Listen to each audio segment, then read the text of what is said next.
여러분 안녕하십니까? 고향 다녀오라고 있는 명절인데 맘 편히 갈 수가 없는 코로나 속 명절이 또 찾아왔습니다. 그래도 조심조심해서 고향을 찾는 행렬은 시작됐습니다. 오미크론 대확산의 중대 분수령이 될 설 연휴. 먼저 이 시간 도로 사정부터 살펴보겠습니다. 서울요금소를 연결합니다. 정혜인 기자, 차량 행렬이 어떻습니까? 네, 날이 어두워지면서 서울 요금소를 지나는 차량들이 늘었습니다. 저녁 6시쯤부터 귀성 차량에 퇴근 차량까지 한꺼번에 쏟아져 나오면서 본격적인 정체가 시작됐습니다.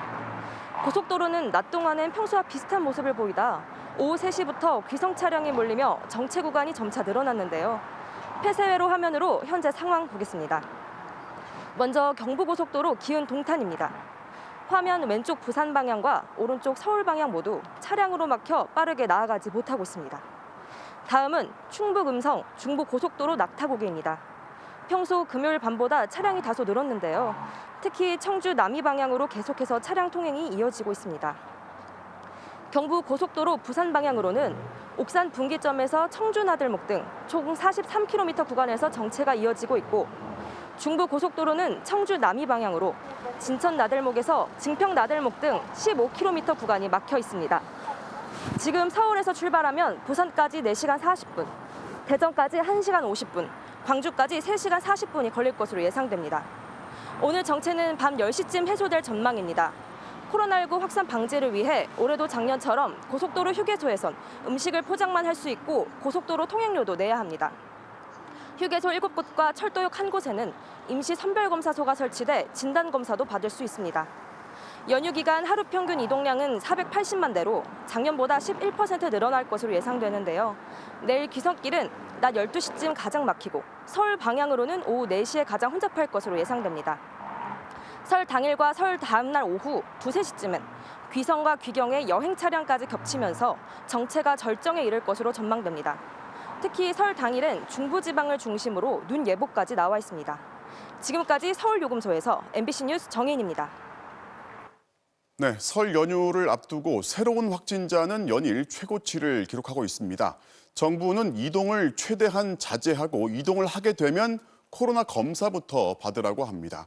이번에는 서울역 선별검사소를 연결합니다. 자, 김하영 기자, 검사 대기줄이 길지는 않습니다. 네, 지금은 저녁 시간이어서 검사자들이 좀 줄었지만 낮에는 대기자가 100명에 이를 정도로 붐비는 모습을 보였습니다. 퇴근 시간 직후였던 약 1시간 전쯤에도 지금 이 검사소 밖으로 대기줄이 늘어설 만큼 시민들이 몰리기도 했었는데요. 주로 고향 부모님 댁을 찾기 전에 미리 검사를 받으려는 사람들이 많았습니다. 들어보시죠.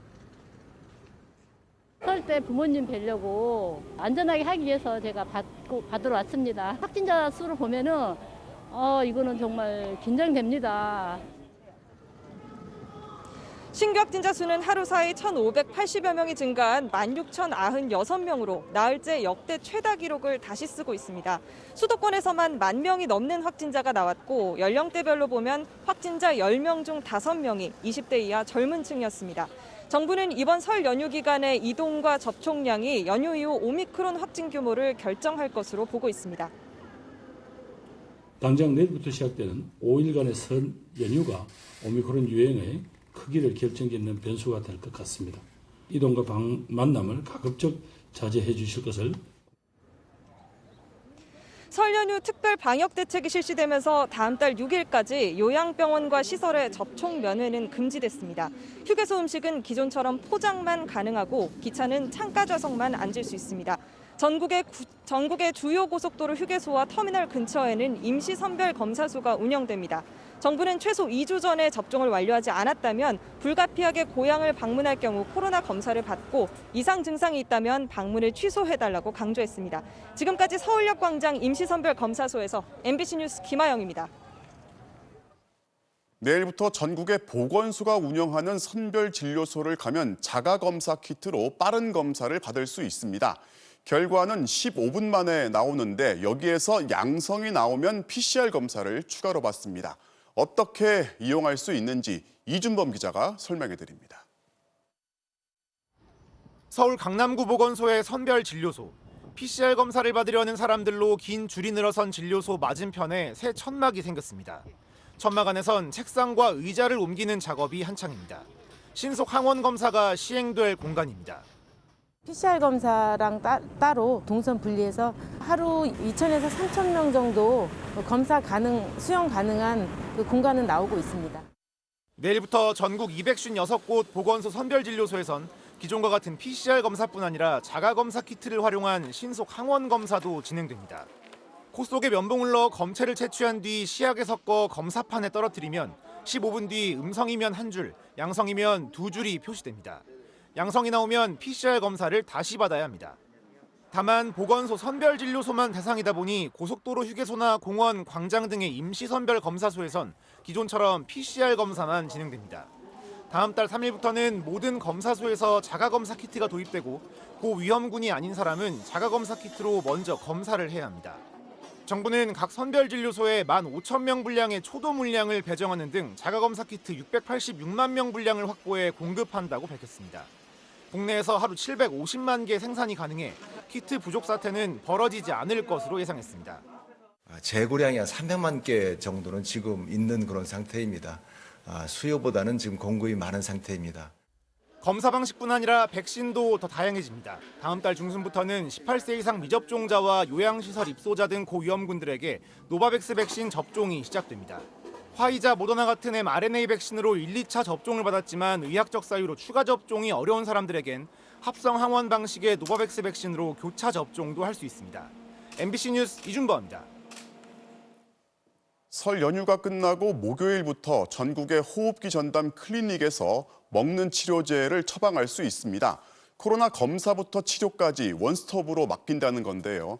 점차 동네 병원으로 확대하기로 했습니다. 이어서 박진주 기자입니다. 다음 달 3일부터는 호흡기 전담 클리닉 등 동네 병의원에서 코로나19 진단 검사를 받을 수 있게 됩니다. 발열이나 인후통 등 증상이 있는 사람이 의료기관을 찾으면 의료진이 신속 항원 검사를 진행합니다. 양성이 나올 경우 PCR 검사를 하고 여기서도 양성이 나온 확진자에 대해서는 팍스로비드 같은 먹는 치료제를 처방합니다. 이후에 이어지는 재택치료 관리도 해당 의원이 맡는 식으로 원스톱으로 이루어지게 됩니다. 검사비는 무료이며 의원 기준으로 진찰료 5,000원이 부과됩니다. 진찰과 검사부터 이후 치료까지 가급적 한 기관이 모두를 담당하도록 할 계획입니다. 정부는 사전 예약제를 통해 병원 내 대기자를 줄이고 병원 방문 시에는 코로나 의심 환자와 일반 환자가 머무르는 구역을 분리할 것을 권장했습니다. 또 의료진에게는 KF94 마스크를 착용하고 검체 채취 시에는 별도 공간에서 4종 보호구를 착용하도록 했습니다. 정부는 431곳의 호흡기 전담 클리닉부터 코로나 진료를 전면 시행하고 동네 병의원 1,000여 곳으로 단기적으로 확대할 방침입니다. 서로 간의 이격거리를 유지하고 환기를 한 상태에서는 이 감염 우려는 불식된다는 말씀을 드리겠습니다. 코로나를 감기 같은 일반 질환과 비슷한 수준으로 관리하고 치료하는 새로운 의료 대응 체계가 시작되는 겁니다. 60세 이상 그리고 기저질환이 있거나 확진자와 밀접 접촉한 고위험군은 동네 병원이 아니라 선별진료소로 먼저 가서 PCR 검사를 받아야 합니다. 고위험군 확진자는 지역 연계 병원에 배정되거나 재택치료관리 의료기관 중 하루 24시간 관리가 가능한 병원급에 배정돼 치료를 받게 됩니다. 고위험군이 아닌 경증의 환자는 동네 병원이 담당하고 나머지 의료 역량을 고위험군에 집중해 위중증과 사망을 줄이겠다는 전략입니다. MBC 뉴스 박진주입니다. 네, 정부는 집에서 치료하는 확진자를 11만 명까지 관리할 수 있도록 담당 병원을 늘리고 대신 모니터링 횟수는 줄이기로 했습니다. 또 야간에는 의사가 집에서 전화로 환자 상태를 관리하도록 했습니다. 박소희 기자가 보도합니다. 오늘 0시 기준 전국의 재택치료자는 5만 627명입니다. 처음으로 5만 명을 넘겼는데 아직 의료체계가 감당이 가능한 수준입니다. 그러나 전파력이 강한 오미크론의 특성상 확진자가 증가하게 되면 재택치료자도 비례해서 늘어나게 됩니다. 정부는 우선 재택치료기관을 400여 개로 늘리고 의사 1명이 관리하는 재택치료자도 현재 100명에서 150명으로 확대하기로 했습니다. 재택치료 환자는 고위험군과 저위험군으로 나눠 관리합니다. 60세 이상이거나 기저질환자 등의 고위험군은 집중관리 대상으로 정해 24시간 관리가 가능한 병원급 의료기관에 배정하기로 했습니다. 또 경증이나 무증상인 저위험군은 주로 동네 병원에 배정하고 하루 2번이던 건강상태 확인도 1번으로 줄일 계획입니다. 이렇게 최대 11만 명의 재택치료자를 관리할 수 있다는 게 정부의 판단입니다. 고위험군은 2번을 하고 저위험을 1번 하기 때문에 이렇게 하게 되면 약 50% 정도 늘어날 수가 있습니다. 재택치료자 관리는 주 야간 24시간 이뤄집니다. 주간에는 동네 병원 의사가 상태를 관리하고 저녁 7시부터 오전 9시까지는 의사가 자택에서 재택치료자의 전화를 받고 상담하는 온콜 방식이 도입됩니다. 의사가 바로 전화를 받지 못하면 10분 안에 재택치료자에게 다시 전화를 걸어 상태를 확인할 수 있도록 했습니다. 이 밖에 24시간 운영하는 다른 병원급 재택의료기관이나 의원 컨소시엄 형태인 재택치료지원센터에서 재택치료자 야간 관리를 담당할 수도 있습니다. 한정된 자원의 선택과 집중을 통해 고위험군을 신속하게 진단하고 치료하여 중증과 사망 피해를 줄이기 위한 불가피한 전환임을 양해해 주시기 바랍니다. 재택치료 환자가 대면 진료를 받고 싶다면 전국 52개 외래 진료센터를 방문하면 됩니다. MBC 뉴스 박수입니다. 우리보다 먼저 오미크론의 폭풍이 강타한 유럽은 오히려 마스크를 벗고 있습니다. 영국은 3월부터 아예 확진자를 격리하지도 않기로 했습니다. 이제 코로나를 독감처럼 대하겠다는 건데요. 하루 10만 명씩 확진되는 와중에 왜 이런 결정을 내린 건지 임소정 기자가 설명합니다. The government will no longer mandate the wearing of face masks anywhere. 영국에서는 이제 실내든 실외든 마스크를 쓰지 않아도 됩니다. 나이트클럽이나 식당에 들어갈 때도 방역 패스를 내지 않아도 됩니다. 입국 조치도 완화됐습니다. 백신 2회 접종자는 입국 후 검사를 받지 않아도 되고 백신을 안 맞은 사람도 격리 없이 PCR 검사만 받으면 됩니다. 심지어 3월에는 확진자 자가격리마저 없앤다는 방침입니다. We can remove the legal requirement to self-isolate altogether, just as we don't place legal obligations on people to isolate if they have flu. 이런 과감한 결정에는 높은 백신 접종률이란 자신감이 자리하고 있습니다. 전체 인구의 90%가 2차 접종을 완료했고 12세 이상 인구 중 3차 접종을 마친 사람도 65%입니다. 영국 정부는 3차 접종 2주 뒤엔 입원할 확률이 89% 낮아지고 오미크론 감염 예방 효과도 75%에 달한다고 분석했습니다. 확진자가 워낙 많다 보니 자연 면역 수준도 높아 영국 잉글랜드의 1월 첫 주 성인 항체 보유율은 98%를 기록했습니다. 감염력은 강하지만 치명률은 약한 오미크론의 특성도 영향을 미친 것으로 알려졌습니다. 사망자는 1년 전의 4분의 1 수준, 입원 환자도 절반 수준입니다. 한때 하루 22만 명에 달하던 신규 확진자 수도 정점을 찍고 절반으로 내려왔습니다. 환영하는 목소리도 있지만 우려도 적지 않습니다. I can't imagine there's many people that would intentionally hurt somebody. Why not wear a mask? 네덜란드와 프랑스, 덴마크와 영국까지 속속 코로나19 방역을 완화한 가운데 유럽의 위드 코로나가 이번에는 성공할 수 있을지 주목됩니다. MBC 뉴스 임소정입니다. 제20대 대통령 선거 이제 정확히 40일 앞으로 다가왔습니다. 설 연휴를 앞두고 MBC가 여론조사를 실시했는데요. 사자 가상 대결에선 국민의힘 윤석열 후보가 41.1%, 더불어민주당 이재명 후보는 32.9%를 얻어서 윤석열 후보가 이재명 후보를 오차 범위 밖에서 앞서는 것으로 나타났습니다. 먼저 이기주 기자가 전해드리겠습니다. 이번 대선이 이재명, 윤석열, 심상정, 안철수 후보의 사자 대결로 치러지면 누구에게 투표할지 물었습니다. 더불어민주당 이재명 32.9, 국민의힘 윤석열 41.1, 정의당 심상정 3.1, 국민의당 안철수 후보 10.5%로 윤 후보가 이 후보를 8.2%포인트 차이로 앞섰습니다. 2주 전 조사에선 두 후보의 격차가 오차 범위 내인 6%포인트였지만 이번 조사에선 조금 더 벌어져 오차 범위 밖으로 나타났습니다. 지지 여부와 상관없이 당선 가능성을 묻는 질문에는 이재명 37.4, 윤석열 49.4%로 조사됐습니다.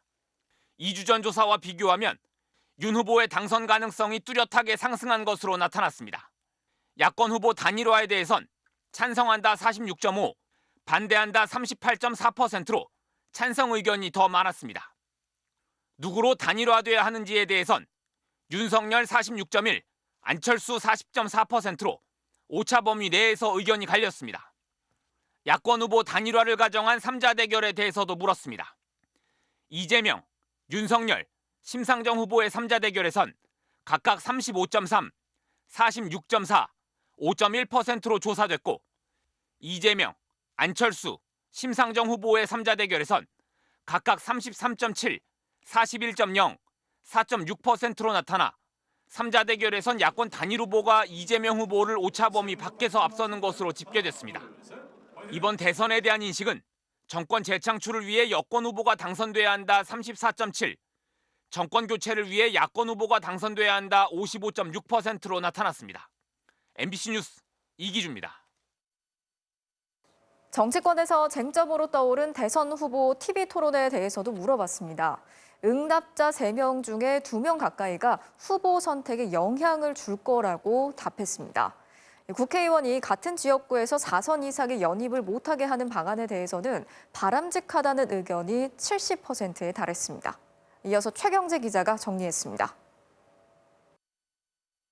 대선 후보 간의 TV 토론이 후보자 선택에 어느 정도 영향을 줄 것으로 보는지 물었습니다. 응답자 절반을 훌쩍 넘는 64.2%가 영향을 줄 것이라고 답했습니다. 영향을 주지 않을 것이란 응답은 34.3%에 그쳤습니다. 영향을 줄 것이란 응답은 모든 연령대에서 우세한 가운데 특히 20, 30대에선 70%가 넘었습니다. 정치개혁 방안에 대한 의견도 물었습니다. 동일 지역구에서 국회의원 4선 이상의 연임을 금지하는 방안에 대해선 정치개혁과 세대교체를 위해 바람직하다는 의견이 70%로 당사자와 유권자의 선택을 제한하는 조치로 바람직하지 않다는 응답률 22.6%보다 3배 이상 높았습니다. 민주당 송영길 대표의 불출마 선언과 재보선 3곳 무공천 방침에 대해선 긍정평가가 44.4, 부정평가가 32%로 긍정평가가 많았습니다. 이른바 86그룹 정치인 용태론에 대해선 정치개혁을 위해 바람직하다 47.9%, 특정 세대만의 용태는 바람직하지 않다 36.9%로 나타났습니다. 정당 지지도는 민주당 33.6, 국민의힘 38.1, 정의당 3.2, 국민의당 6.6%로 조사됐고 문재인 대통령의 국정 운영에 대해선 긍정평가 40%, 부정평가 55.2%로 나타났습니다. 이번 조사는 MBC가 코리아 리서치에 의뢰해 지난 26일부터 27일까지 이틀간 실시했으며 그 밖의 사항은 중앙선거 여론조사 심의위원회 홈페이지를 참조하면 됩니다. MBC 뉴스 최경재입니다.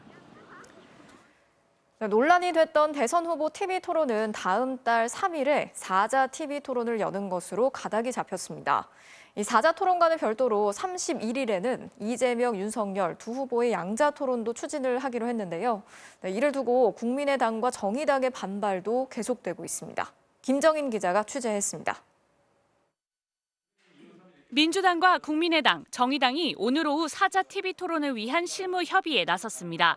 국민의힘은 불참했는데 회의 직후 민주당은 오는 2월 3일 저녁 8시 4자 TV 토론을 하기로 합의했다고 공지했습니다. 민주당은 오는 31일 양자 토론도 하겠다며 윤 후보 측도 4자 토론에 참여하라고 요구했고 국민의힘은 환영 입장을 내놨습니다. 양당은 오늘 밤 양자 토론에 대한 실무 협상을 벌이기로 했습니다. 이렇게 되자 앞서 양자 TV 토론을 막기 위해 방송금지 가처분 신청을 냈던 국민의당과 정의당이 다시 반발하고 나섰습니다.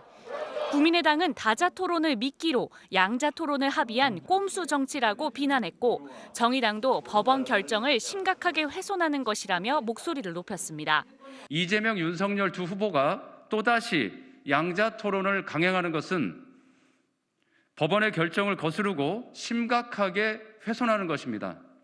국민의당과 정의당은 2월 3일 사자 TV 토론도 아직 합의된 것은 없다고 맞서며 양자 토론을 철회하라고 요구했습니다. TV 토론을 둘러싼 네 당의 셈법이 달라 실제 토론 성사 여부는 아직 장담할 수 없는 상황. 이재명 후보는 윤 후보 측이 조건을 계속 달며 토론 성사를 어렵게 만들고 있다고 비판했습니다. 포장을 해도 지금까지 토론을 회피해왔다는 사실은 부인할 수 없을 것이고 자꾸 뭔가 토론이 불가능하도록 조건을 자꾸 붙이는 경향이 있어서 매우 아쉽다는 말씀을 드리면서 하지만 윤석열 후보는 법원 판결의 취지가 방송사 주간 토론만 아니면 된다고 주장하며 양자 토론이 필요하다고 거듭 강조했습니다.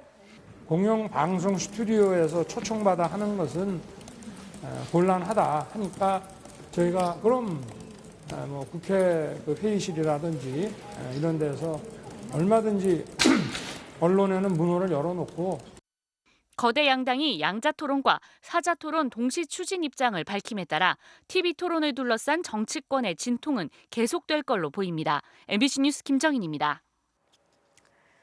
설 민심의 최대 변수가 될 TV 토론을 앞두고 각 후보들은 토론 준비에 사활을 걸었습니다. 민주당 이재명 후보는 상대 후보와 비슷한 이미지의 대역을 정해서 실전 연습에 나선 것으로 알려졌고요. 국민의힘 윤석열 후보는 리허설보다는 혼자서 토론 자료를 집중적으로 검토하는 전략인 것으로 전해졌습니다. 조명아 기자가 취재했습니다. 민주당 이재명 후보는 네거티브 공세 중단을 선언한 만큼 정책 검증을 중심으로 토론을 준비하고 있습니다. 김건희 씨 녹취록 얘기를 할 생각은 전혀 없고요. 아, 그래요? 우리 윤석열 후보님 혹시 보시면 그건 방어 준비 안 하셔도 됩니다. 상대 후보들의 공세에는 차분한 기조로 대응한다는 계획인데 각 후보의 이미지와 비슷한 당내 전현직 의원들을 대역으로 세워 실전 연습에 나선 것으로 확인됐습니다. 윤석열 후보처럼 검찰 출신이고 풍채가 유사한 조홍천 의원이 윤 후보의 대역을 맡았고 과거 국민의당에서 안철수 후보와 한솥밥을 먹었던 최이배 전 의원이 안 후보의 대역인 것으로 전해졌습니다. 정의당 심상정 후보의 대역은 여성운동가 출신 권인숙 의원으로 확인됐습니다. 국민의힘 윤석열 후보도 당초 예정했던 설 연휴 호남 방문 일정을 연기하고 TV 토론 준비에 몰두하고 있습니다. 특히 이재명 후보와의 1대1 토론이 이뤄지면 검사 출신의 장기를 살려 대장동 문제 등을 집중 검증한다는 계획입니다. 양자 토론이 우선입니다. 윤석열 후보는 이재명 후보에게 국민을 대신해서 묻고 싶은 것이 너무 많습니다. 또 디테일에 약하다는 이미지를 벗기 위해 선대본부에서 준비한 정책 자료를 받아 집중 검토에 들어갔습니다. 예행 연습에 대해선 경선 때도 해봤지만 별다른 효과가 없었다며 참모들에게 준비하지 말라고 지시한 것으로 알려졌습니다. 국민의당 안철수 후보는 연금개혁, 노동개혁과 같은 굵직한 의제에 집중하면서 정책 능력을 증명하겠다는 구상이고 정의당 심상정 후보는 정치에서 배제된 이들의 목소리를 담아 질문을 던지겠다고 밝혔습니다. MBC 뉴스 조명아입니다.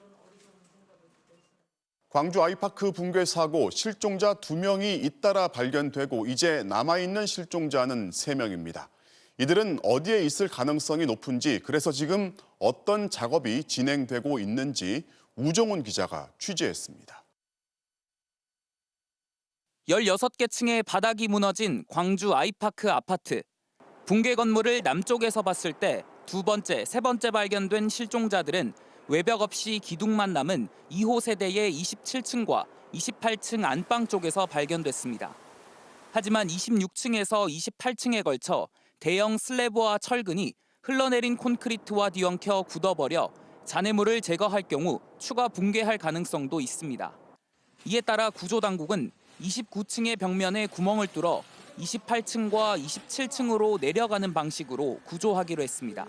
29층의 진입로 확보와 탐색을 위한 호벽 천공 작업이 완료되었으며 현재는 미니 굴삭기가 진입할 수 있도록 입구를 확장하고 있습니다. 구조당국은 또 아직 발견되지 않은 나머지 3명의 실종자도 실종자 2명이 발견된 2호 세대의 안방 거실 쪽이나 1호 세대의 안방이 위치한 4개 층에 있을 걸로 보고 있습니다. 당초 작업자들의 진술을 토대로 1호 세대의 거실 쪽에 창호 작업을 했던 실종자들이 있을 것으로 추정했지만 대형 잔해물 아래 남은 공간으로 미뤄봤을 때 가능성이 적은 것으로 보입니다. 설 연휴에도 수색 구조 작업은 이어집니다. 구조당국은 이달 말까지 불안정하게 남은 외벽을 건물 안쪽의 안정적인 벽과 연결하고 금이 갔거나 기울어진 슬래브에는 지지대인 잭 서포트를 설치하겠다는 계획입니다. 불안정한 전면 옹벽은 철골 H빔을 제작하여 전도가 발생되지 않도록 보강하겠습니다. 또 사람의 힘만으로는 치울 수 없는 대형 슬래브 등 잔재물을 처리하기 위해 최대 5톤을 인양할 수 있는 타워 크레인을 설치하기로 하고 지반 강화 작업에 들어갔습니다. MBC 뉴스 우종훈입니다.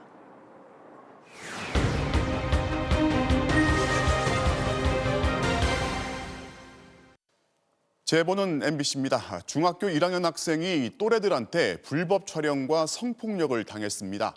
피해 학생의 어머니가 직접 가해자와 목격자의 증언을 녹취해서 경찰에 제출을 했는데 미적미적 늑장 수사를 하고 있다면서 분통을 터뜨리고 있습니다. 어떤 사정인지 먼저 임상재 기자가 취재했습니다. 작년 12월 경기도의 한 중학교 1학년 남학생이 노래방에서 중1 여학생에게 성적 행위를 하며 불법 촬영했습니다. 1초, 2초 정도 했었어요. 몰래 촬영한 거예요? 근데 아는 형한테 한번 보여준 거지. 지난 7일 이번에는 상가 건물 비상계단에서 또 다른 또래 중학생이 이 여학생을 성추행했습니다. 술 먹고 좀 많이 취해서 담배 피고 비상계단에서 막 키스하고. 너 강제적으로 했니? 네. 범행을 시인하는 이 목소리는 피해자의 어머니가 직접 녹취했습니다. 어머니가 직접 두 가해자에게 진술을 받고 문제의 영상을 봤다는 또래 5명의 증언까지 녹음해 녹취록으로 만들어 경찰에 냈습니다. 그런데 경찰 반응은 예상과는 달랐습니다. 한번 다 들어봐야 되고 정리하는 시간이 좀 걸리잖아요. 그거를 좀 알기 쉽게 좀 정리를 해주시면 좋을 것 같아요. 딸이 가장 걱정한 건 영상 유포였습니다.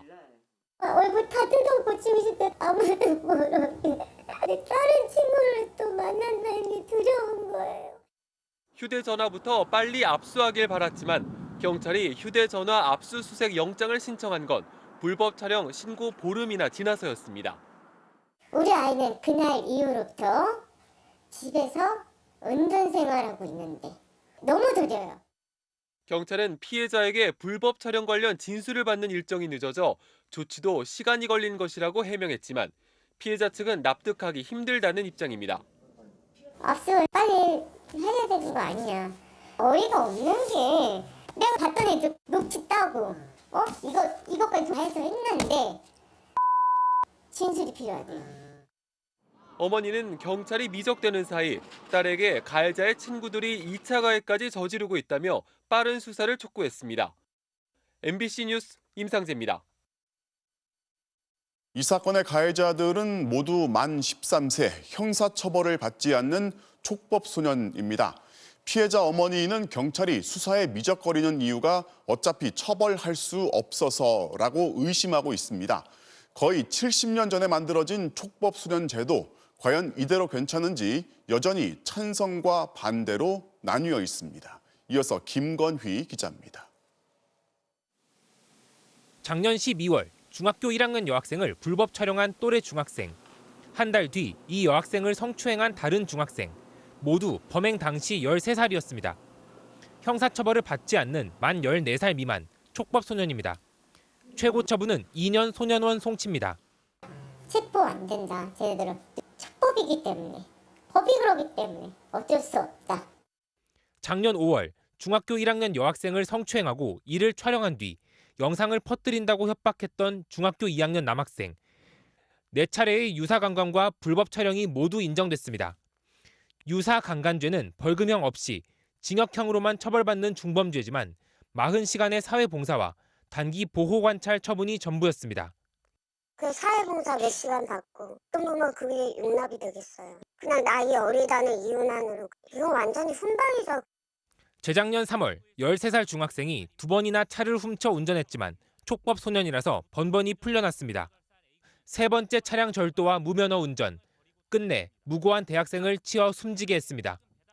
지난 1953년 도입된 촉법소년 제도는 69년 동안 단 한 번도 손질된 적이 없습니다. 한 해 촉법소년 범죄가 10,000건에 육박하고 성범죄는 물론 심지어 살인까지 나오자 현실에 맞춰 촉법소년 연령을 낮춰야 한다는 주장도 나옵니다. 1953년에 그 청소년과 2022년의 청소년이 같다라고 이야기를 하는 거잖아요. 흉악한 범죄를 저지른 청소년이 그 소년원에 가면 아이들에게도 악영향을 끼칠 뿐만 아니라 반면 어린 학생들에겐 처벌보단 예방과 교화가 먼저라며 신중해야 한다는 반대 의견도 만만치 않습니다. 처벌의 범위를 넓혔을 때 실제로 범죄가 줄어들었다라는 검증 자료가 있는지 좀 더 객관적이고 합리적인 설득력 있는 논거를 가지고 주장했으면 좋겠다. UN 아동권리위원회는 우리 정부에 현행 제도를 유지하라고 권고한 바 있습니다. 이번 대선에서 정의당을 제외한 여야 대선 주자들은 일제히 촉법소년 연령을 낮추겠다는 공약을 내놨습니다. MBC 뉴스 김건희입니다. 일본 정부가 기어이 사도광산의 세계문화유산 등재 신청을 강행하기로 했습니다. 군함도 때도 그랬지만 일제강제동원의 현장이란 사실은 쏙 빼놓기로 한 건데요. 우리 정부가 강하게 반대하고 있어서 실제로 등재될지는 미지수입니다. 도쿄에서 고현승 특파원이 보도합니다. 일본 기시다 총리는 문부과학상, 외무상과 최종 협의를 거쳐 조금 전 사도광산을 유네스코 세계유산으로 신청한다고 밝혔습니다. 素晴らしい文化遺産だと確信をしておりますし、今年申請を出すことが登録への近道であると。 등재 대상은 19세기 이전 에도 시대의 금, 은, 광산 관련 유적들로 근대 이후 조선인 광개동원 관련 시설은 모두 제외됐습니다. 역사적 사실을 감추려는 꼼수입니다. 이 때문에 지난달 문화청 심의회는 한국의 반발을 우려해 정부에 최종 결정권을 넘겼는데 결국 정부가 등재 신청을 강행한 겁니다. 일본 정부는 한때 신청 보류를 검토했지만 우익 세력들이 강하게 반대하고 나섰습니다. 아베 전 총리는 SNS에 한국과의 역사 전쟁이란 표현까지 동원했고 자민당 핵심 간부는 일본의 명예가 걸렸다며 압박했습니다. ユネスコの専門家にもしっかりと説明をしなければなりません。これは日本国の名誉に関わる問題だと。 오는 7월 참의원 선거도 앞두고 있어 정치적 판단이 작용했을 거란 분석입니다. 일본 정부는 다음 달 1일 가기에서 추천 승인을 정식 결정할 예정이지만 유네스코 심사를 통과할지는 미지수입니다. 유네스코 세계유산위원회는 사실상 만장일치로 운영되는 데다 작년 7월 추천서 제출 전 당사국 간 대화를 촉구하는 지침을 채택했기 때문입니다. 우리 정부는 강제노역 현장의 세계유산 등재 시도를 중단할 것을 엄중히 촉구한다는 입장을 발표하고 주한 일본 대사관 관계자를 초치하기로 했습니다. 군함도에 이어 또다시 일본이 과거사를 부정하고 감추려는 행태를 반복함에 따라 한일 관계는 최악으로 치달을 전망입니다. 도쿄에서 MBC 뉴스 고현승입니다. 민주당 이재명 후보는 해병부대를 방문해서 북한의 잇따른 미사일 발사를 강하게 비판하면서 강력한 안보를 강조했습니다. 또 소상공인, 자영업자 피해 보상을 위해서 50조 원 예산을 확보하겠다고 밝혔습니다. 보도에 김지경 기자입니다. 서부전선 최전방 해병대 이사단을 찾은 민주당 이재명 후보. 북한의 잇따른 미사일 발사에 대한 비판 수위를 또 끌어올렸습니다. 대한민국 내정에 영향을 주려는 것이란 전날 발언에 이어 국론을 분열시킨다고까지 규탄했습니다. 집중적인 미사일 발사로 국론을 분열시키고 이 한반도의 불안정을 초래하는 행위에 대해서 매우 유감스럽게 생각하고 강력히 규탄하는 바입니다. 유감이나 우려를 표명해온 정부보다 높은 수위의 메시지를 내며 강력한 안보 기조를 강조했습니다. 이 후보는 해병대를 해군에서 독립시켜 준사군 체제로 바꾸겠다는 공약도 제시했습니다.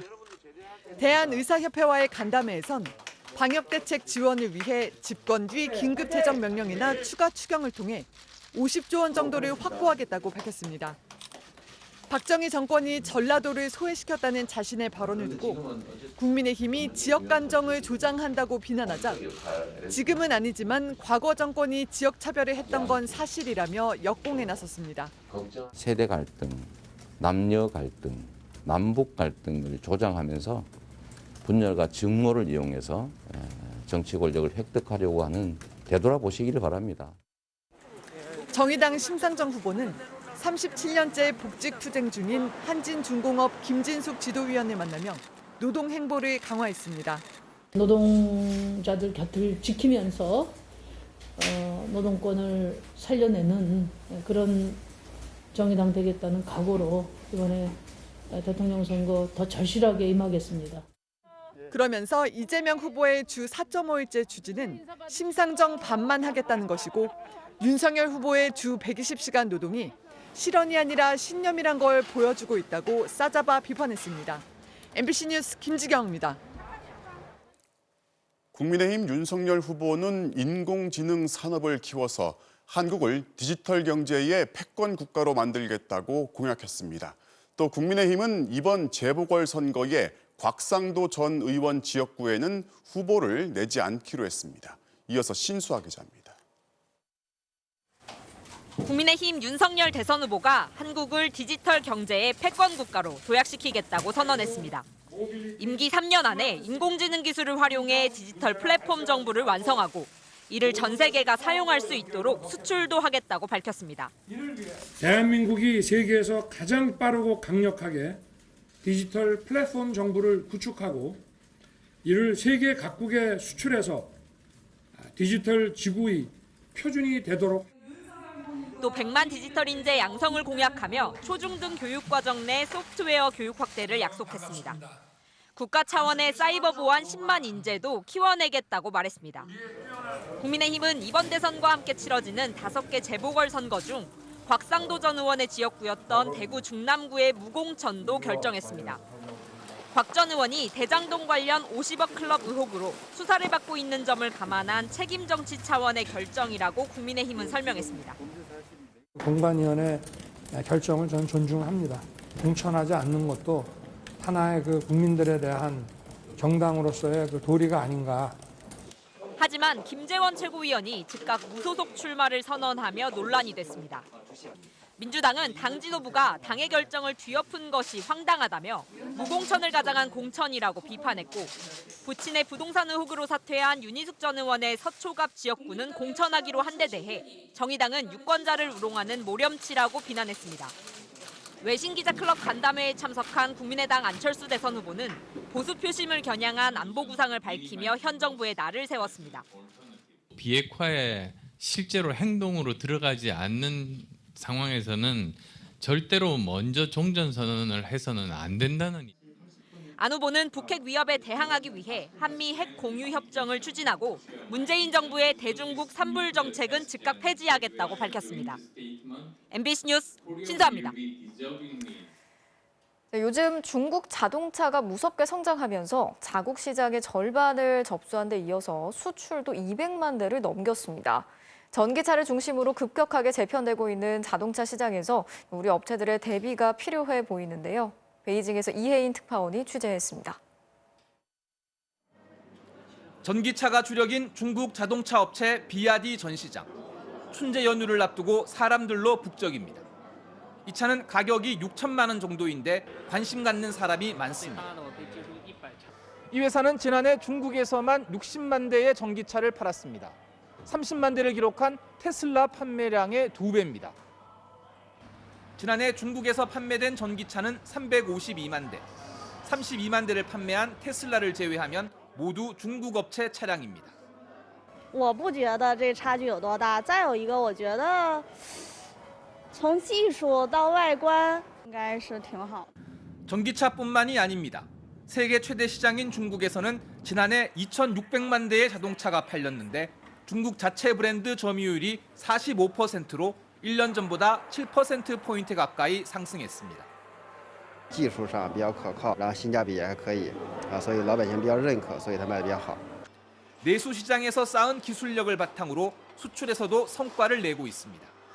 지난해 수출량이 재작년 106만 대에서 2배 가까이 증가한 201만 대를 기록했습니다.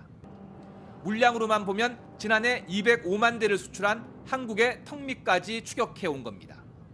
동남아와 동유럽, 중동 등 틈새 시장 위주였던 수출 지역도 전기차를 앞세워 유럽과 일본 등 선진국으로 확대하고 있습니다.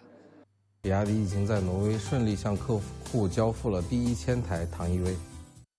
한국에서도 중국 지리자동차가 전기차 브랜드인 폴스타의 판매를 시작한 데 이어 부산 르노삼성 공장에서 친환경 신차를 만들기로 했습니다.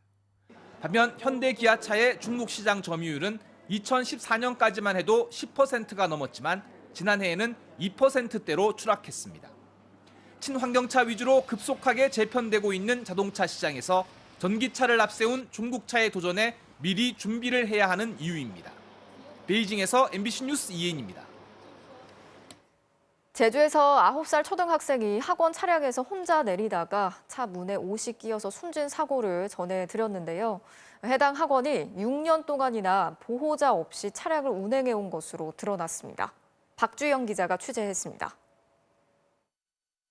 지난 25일 제주 시내 골목길에서 어린이를 혼자 내리게 했다 사고를 낸 학원 통학 차량입니다. 그런데 이 학원 차량은 지난 2015년부터 반드시 둬야 하는 보호자를 태우지 않은 채 운행한 것으로 드러났습니다. 6년 동안 세리민법을 위반한 겁니다. 경찰 조사를 받고 있는 학원 차량 운전기사 67살 A씨는 지난 2015년부터 6년 동안 일하면서 줄곧 보호자 없이 차량을 운행해왔다고 진술했습니다. 원장 51살 B씨는 차량에 보호자가 동승해야 한다는 말은 들었지만 법규가 있는지 몰라 동승자를 고용하지 않았다고 진술했습니다.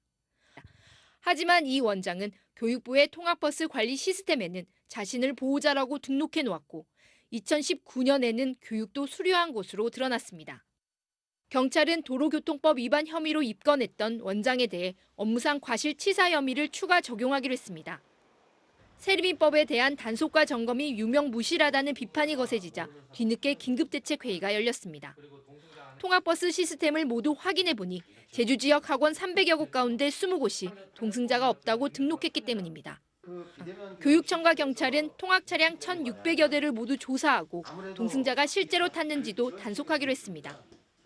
작년 같은 경우도 표본으로 했었어요. 표본으로 해서 이번 같이 전수조사 형태는 이번이 처음입니다. 앞으로는 이제 계속 강화된 이제 점검을 할 예정입니다. 한국청소년정책연대도 성명을 통해 통학 차량이 동승자를 태우지 않았을 경우 현재 과태료 30만 원인 처벌을 벌금 1,000만 원으로 강화하라고 촉구했습니다. MBC 뉴스 박주연입니다. 국내에서 처음으로 경매에 나왔던 국보 2점이 결국 주인을 찾지 못했습니다. 각각 32억 원, 28억 원의 경매가 시작이 됐지만 응찰자가 아무도 없었는데요. 자, 그렇다면 이 국보들은 앞으로 어떻게 되는 건지 전동혁 기자가 전해드리겠습니다. 공개 경매에 오른 국보 금동 개미명 3존 불입상. 563년 제작돼 역사적 가치가 높은 걸로 평가됩니다.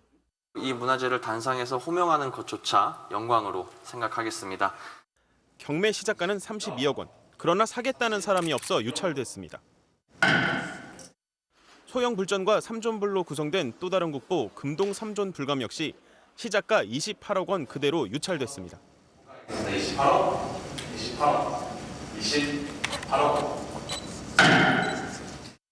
결국 사상 처음 경매에 나온 국보를 개인이 낙찰하는 일은 벌어지지 않았습니다. 워낙 높은 경매가이다 국보를 소유한다는 부담감이 크다 보니 응찰자가 없었던 걸로 보입니다. 국보 2점이 앞으로 어떻게 될지는 현재 소유주인 간송미술관의 선택에 달려 있습니다. 경매를 진행한 K옥션 측은 추가 경매와 소유주 반환, 매각 등 여러 방안을 놓고 간송미술관 등과 논의할 예정이라고 밝혔습니다. 가장 좋은 해결책은 국립중앙박물관이 구매해서 소장하는 겁니다. 지난 2020년 경매에 나왔다 유찰된 간송미술관 소장 보물 2점을 국립중앙박물관이 시작가보다 낮은 가격에 구매했던 사례도 있습니다. 박물관 측은 간송미술관 등에서 판매 의사를 전해오면 구입평가위원회를 열어 논의할 계획이라고 설명했습니다. 그런데 국립중앙박물관의 올해 문화재 구매 예산은 39억여 원으로 국보 2점의 경매 시작가 총합인 60억 원에 턱없이 모자랍니다. 만약 가격 문제가 해결되지 않으면 한 점만 구매할 가능성도 있습니다. 한 점을 고르라면 역시 시대가 올라가는 개미명 3존 불 입상이 더 제작 연대를 알 수 있으니 연구에도 아주 가치가 높습니다. 국립박물관이 구입을 못하면 간송미술관이 가격을 낮춰 추가 경매에 붙일 수도 있습니다. 낙찰 여부를 떠나서 국보를 과연 경매를 통해 사고 판다는 게 옳은 일인지 논란이 이어질 전망입니다. MBC 뉴스 전동혁입니다. 금은방에서 손님인 척 물건을 고르던 한 남성이 금 30돈을 훔쳐서 달아났는데요. 훔친 작물을 팔아서 빚을 갚은 뒤에 3시간 만에 자수를 했습니다. 설 명절을 앞두고 이런 비슷한 범죄가 크게 늘 것으로 예상이 되면서 경찰도 순찰을 강화했습니다. 김광현 기자가 취재했습니다. 한 남성이 전화 통화를 하며 금은방에 들어섭니다. 주인에게 이것저것 보여달라며 물건을 고르고 이런저런 얘기로 1시간 넘게 금은방에 머물던 이 남성. 물건을 살펴보는가 싶더니 업주가 전화기를 든 사이 순식간에 10돈짜리 금목걸이와 팔찌 등 귀금속 1,000만 원어치를 들고 달아났습니다. 물도 달라고 하고 자꾸 뭐 와이파이 뭐 그런 번호를 가져달라고 하고 사람을 현혹을 시켜갖고 자꾸 자리를 움직이게 하더라고요. 그래서 갑자기 갖고 도망간 거죠. 금을 훔쳐 달아난 남성은 경찰의 수사망이 좁혀오자 범행 3시간여 만에 스스로 경찰서를 찾아와 자수했습니다. 이 남성은 빚을 갚기 위해 귀금속을 훔쳤다며 자수하기 전 귀금속을 팔아 빚을 갚은 것으로 알려졌습니다. 급전이 필요한 개인적 사정으로 사전에 고가의 귀금속을 취급하는 금은방을. 경찰은 이 남성을 절도 혐의로 입건해 여죄 등을 수사하고 있습니다. 지난 추석 명절 기간 대전과 충남 지역 하루 평균 112 신고 건수는 4,300여 건으로 평상시보다 17%가량 많았습니다. 명절에 상점 문을 닫고 집을 비우는 사람들이 많아지면서 범죄가 급증한 건데 경찰은 금은방이나 금융기관 같은 범죄 취약시설 외에도 최근 급증한 무인점포 등에 대한 특별 방범 활동도 늘릴 예정입니다. MBC 뉴스 김광현입니다. 네, 요즘 겨울철 얼음 낚시를 하기 위해서 많은 사람들이 얼음 낚시터를 찾고 있는데요. 코로나19 감염 우려에 사고도 잇따르고 있어서 주민들이 직접 울타리를 세우고 방문 자제를 호소하고 있습니다. 백승호 기자가 현장에 가봤습니다. 얼음 구멍 위로 어른 새끼손가락만한 빙어가 달려 올라옵니다. 북한강 자락인 춘천 오월리가 얼음 낚시 명소로 알려지자 전국에서 낚시객들이 몰렸습니다. 어디서 오셨어요? 풀이요. 얼음 낚시 이런 걸로 유명한가요? 네, 여기는 되게 유명하더라고요. 아주 좋아요, 좋아. 어떤 게 좋으세요? 말로 고기 먹고 낚시도 하고 하니까. 하지만 전파력이 강한 오미크론 변이 확산에 코로나19 감염 위험이 높아졌고 불법 주정차와 쓰레기 무단 투기까지 문제가 한둘이 아닙니다. 야, 사람이 하루 수백 명씩 들어오는데 뭐를 어느 누가 걸리는 줄 알겠어. 어느 정도 와요? 300~400명, 400~500명까지 들어온다. 더구나 닷새간의 설 연휴 동안 감당할 수 없는 인파가 몰릴까 걱정입니다. 급기야 자치단체와 마을 주민들이 나서 얼음판 출입을 막는 철제 울타리도 세웠습니다. 이렇게 철제 울타리가 빙 둘러 세워졌습니다. 얼음판에 아예 출입을 못하도록 막아놓은 겁니다. 울타리 길이만 해도 어림잡아 1km. 출입 금지를 알리는 현수막도 곳곳에 붙였습니다. 이번 연휴에는 공무원들이 배치돼 낚시객들의 출입을 막을 계획입니다. 하지만 얼음 낚시 명소는 이곳 한 곳이 아닙니다. 삼천동 의암호 쪽 얼음판입니다. 보시는 것처럼 곳곳에 텐트가 쳐져 있고 많은 사람들이 얼음 낚시를 하고 있습니다. 낚시객이 가장 많이 몰리는 곳을 봉쇄했지만 풍선 효과로 인근 지역의 얼음 낚시터가 더 북적일까 걱정입니다. 30분 안에 나가라 그러더라고요. 근데 안 나가도 법적으로 뭐 통제하거나 그런 건 없다고 알고 있어요. 북한강 인근 주민들은 코로나 감염 우려뿐 아니라 얼음 위에서 안전사고 위험도 크다며 이번 연휴 기간에는 제발 얼음 낚시터에 오지 말아달라고 호소하고 있습니다. MBC 뉴스 백수호입니다. BMW, 폭스바겐, 벤츠, 독일 자동차 회사들이 배기가스 담합에 이어서 이번엔 요소수 탱크의 크기를 제한하기로 합의한 혐의를 받고 있습니다. 유럽연합이 이미 1조 원이 넘는 과징금을 부과했는데 우리 공정거래위원회도 제재에 착수했습니다. 임경아 기자가 취재했습니다. 요즘 디젤 승용차에는 요소수 탱크가 따로 달려 있습니다. 요소수는 디젤차가 내뿜는 대표적인 대기오염 물질인 질소산화물을 줄이는 역할을 합니다. 2015년 더 엄격한 환경 기준인 유로6가 적용되면서 디젤차에 필수로 장착됐습니다. 2017년 BMW, 폭스바겐, 벤츠의 담합 의혹이 독일 현지 언론을 통해 폭로됐습니다. 새 회사가 요소수 탱크의 크기를 절반으로 줄여 똑같이 8리터로 만들기로 담합한 겁니다. 요소수 탱크의 크기를 줄이면 환경에는 좋지 않습니다. 반면 무게가 가벼워져 연비가 좋아지고 트렁크 공간도 넓어지고 가격도 더 싸게 만들 수 있습니다.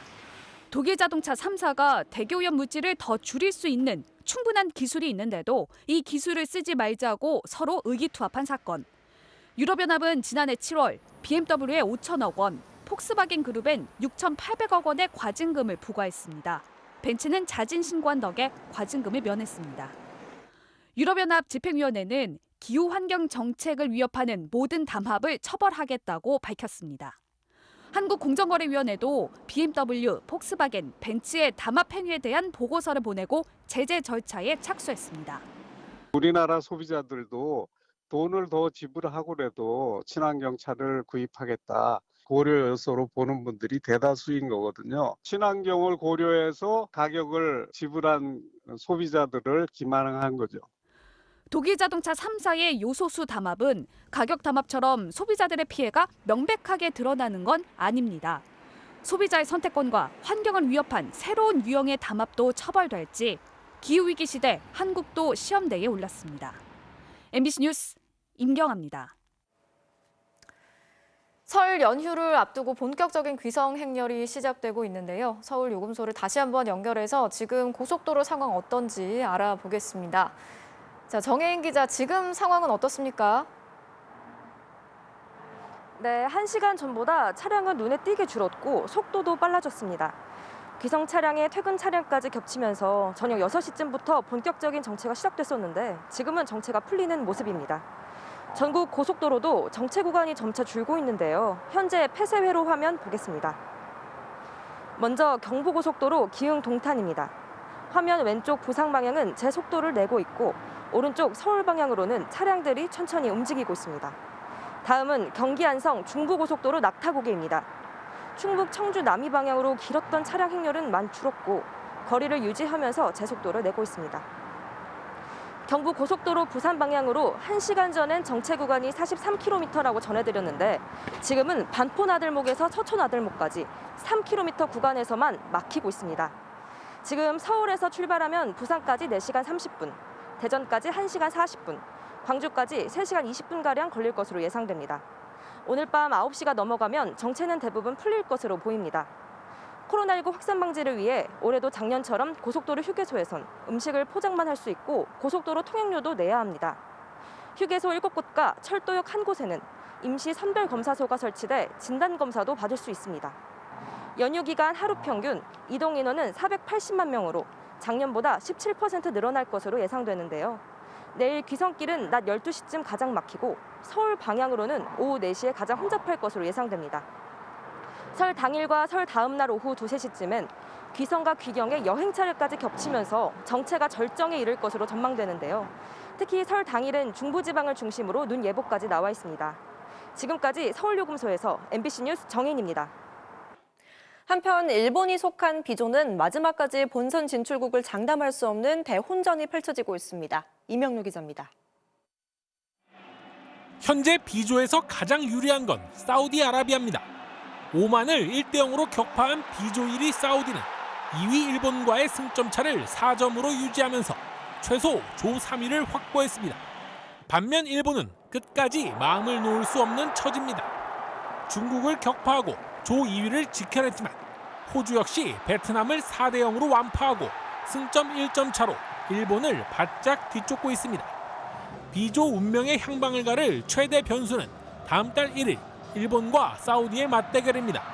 홈팀 일본이 승리한다면 다시 선두 싸움에 불을 지필 수 있지만 만약 패배한다면 사우디는 본선 직행 확정, 일본은 남은 본선 직행 티켓 한 장을 놓고 부담스러운 호주 원정길에 올라야 합니다. 만약 여기서도 밀려나 조 3위가 된다면 A조 3위와의 플레이오프, 남미 5위 팀과의 대륙 간 플레이오프까지 두 차례 단두대 매치를 치러야 하는 가시밭길이 기다리고 있습니다. MBC 뉴스 이명노입니다. 평창올림픽에서 깜짝 은메달을 목에 걸었던 스노보드의 배추보이 이상호 선수가 자신감 있는 금메달 출사표를 던졌습니다. 송기성 기자입니다. 4년 전 평창에서 모두를 놀라게 했던 배추보이. 한국 설상 종목 최초의 올림픽 메달리스트 이상호가 다시 새로운 역사에 도전합니다. 2년 전 어깨 부상으로 주춤했지만 올 시즌 사상 첫 월드컵 금메달에 이어 현재 세계 랭킹 1위로 완벽하게 부활했습니다. 어깨 탈구가 되는 그런 부상을 입으면서 시즌을 조기 마감하게 됐었는데요. 언젠가는 또 올 수 있는 그런 기회를 생각하면서 스스로 준비를 열심히 하면서 평창 올림픽 때보다 기문 사이가 길고 넓어진 평행대회전. 이상호는 익숙했던 기존 보드를 대신해 4cm 늘린 189cm 보드로 승부수를 띄웠습니다. 189cm짜리는 회전 반경도 더 길고 속도도 더 빠르기 때문에 더 길어진 기문을 공략하기 위해서 바꾼 거였는데 거의 약 4,000m 되는 이제 고산 훈련을 많이 하면서 그런 게 많이 도움이 됐고 남은 시간은 이제 열흘 남짓. 목표도 표정도 자신감이 넘쳤습니다. 금메달을 목표로 잡고 있고요. 지금까지 충분히 성적으로 증명이 되었기도 하고 또 지금 컨디션도 좋은 상태이기 때문에 설 선물로 메달 하나 가져올 수 있도록 열심히 하겠습니다. 배추보이에서 골든보이로 한국 스노보드 사상 첫 올림픽 금메달을 향한 이상호의 도전이 이제 시작됩니다. MBC 뉴스 송기성입니다. 월드컵 남미 예선에서 나온 아르헨티나 디 마리아의 중거리포입니다. 슈팅 궤적이 정말 완벽하네요. 금요일 밤 스포츠 뉴스였습니다.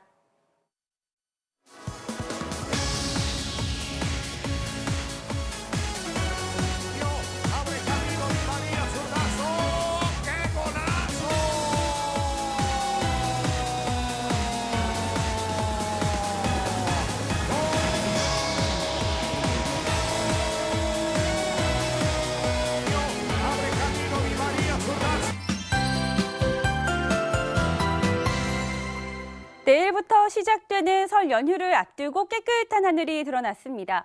연휴 초반부에는 별다른 비나 눈 소식 없이 무난한 날씨가 예상됩니다. 하지만 월요일 밤 수도권과 충남을 시작으로 설 당일인 화요일에는 그 밖에 중부지방과 호남지방에서도 눈이나 비가 오겠는데요. 특히 강원 영서와 경기 동부에서 많은 양의 눈이 집중될 가능성이 있겠습니다. 기온도 연휴 초반부터 떨어지겠습니다. 내일과 모레 서울의 최저 기온은 영하 7도로 오늘보다도 낮겠고요.